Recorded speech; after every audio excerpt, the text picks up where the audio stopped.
अस्सलाम वालेकुम।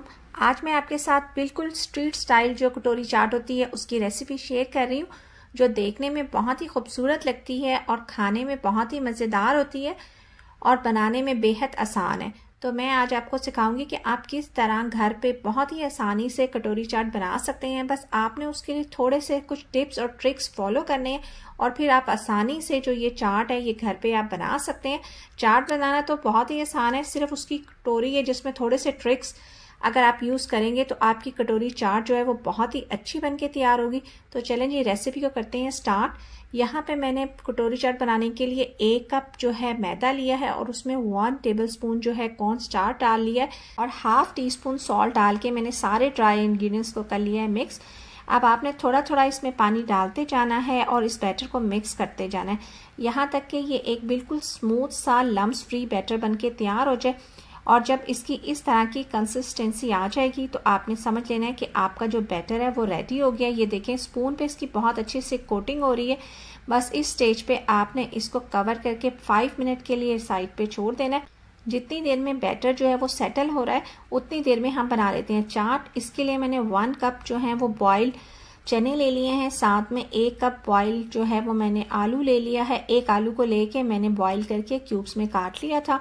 साथ में मैंने एक छोटे साइज का प्याज ले लिया है और एक छोटे साइज का मैंने टमाटर ले लिया है और इन सब चीज़ों को आपने कर लेना है मिक्स।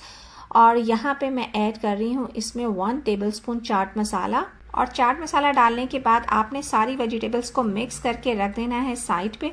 और अब हम आ जाते हैं कटोरियों की तरफ। कटोरियाँ बनाने के लिए आपने घर में आपके पास इस टाइप का कोई स्पून हो तो आपने वो ले लेना है और जो है आप बड़ा छोटा जो भी आपके पास है आप वो स्पून ले लें। उसके बाद आपने ऑयल गरम कर लेना है और इस स्पून को 30 सेकेंड के लिए गरम ऑयल में रखना है। जब ये स्पून गरम हो जाए तो आपने ये स्पून बाहर निकाल लेना है और यहाँ पे हमारा जो बैटर है वो भी सेटल हो चुका हुआ है। तो अब हम जो ये गरम किया हुआ स्पून है हमें इस बैटर में डालना है, लेकिन बैटर में डालने से पहले हमने इस स्पून को कर लेना है अच्छे से साफ, क्योंकि अगर आप इस पे ऑयल लगा रहने देंगे तो जब ये बैटर में आप डालेंगे तो जो बैटर है वो स्पून पे स्टिक नहीं होगा और आपकी कटोरियाँ नहीं बनेंगी।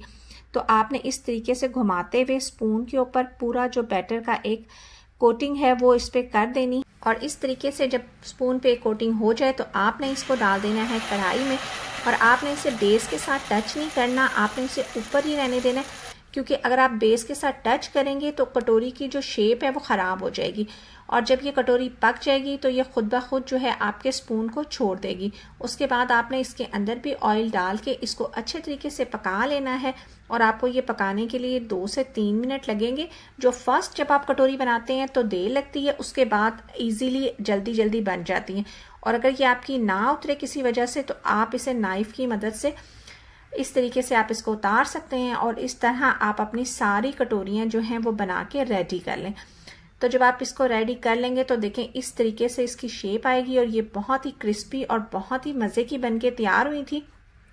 अब आप इसे 2 तरीके से सर्व कर सकते हैं। एक तरीका तो ये है कि आप कटोरियाँ और साथ में चाट और चटनियाँ और चाट मसाला और सॉल्ट साथ में रख दें। जब आप कटोरियाँ और सारे उसके लवाजमात साथ में रख देंगे तो उसका फ़ायदा ये होगा कि हर कोई अपनी पसंद से फिलिंग कर सकेगा। और दूसरा तरीका ये है कि जो आप कटोरियों को फिल करके रखें, तो अगर आपने कटोरियों को फिल करके रखना है तो आपने कटोरियों को उसी वक्त फिल करना है जब आप इसको सर्व करने लगे। अदरवाइज क्या होगा कि आपकी जो कटोरियाँ हैं वो सोगी हो जाएंगी और चटनियाँ डालने की वजह से आपकी जो कटोरियाँ हैं वो टूट जाएंगी। तो जी कटोरियों की फिलिंग करने के लिए मैं यहाँ पे डाल रही हूँ सबसे पहले चाट और उसके बाद मैं इसमें डालूंगी दही। और ये मैं बिल्कुल उसी तरीके से बना रही हूँ जिस तरीके से फूड स्ट्रीट पे लोग सर्व करते हैं। साथ में मैं इसमें ऐड कर रही हूँ ग्रीन चटनी और साथ ही मैं इसमें डाल रही हूँ इमली की चटनी और ऊपर से मैं डाल दूँगी इसके ऊपर चाट मसाला। और चाट मसाला डालने के बाद मैं इस पे डालूंगी अनार। और ये जो अनार के दाने हैं अगर आपके पास अनार हों तो आप ये ज़रूर ऐड करें, क्योंकि अनार के दाने डालने से इसकी लुक भी बहुत खूबसूरत हो जाती है और इसका टेस्ट तो बहुत ही अच्छा हो जाता है।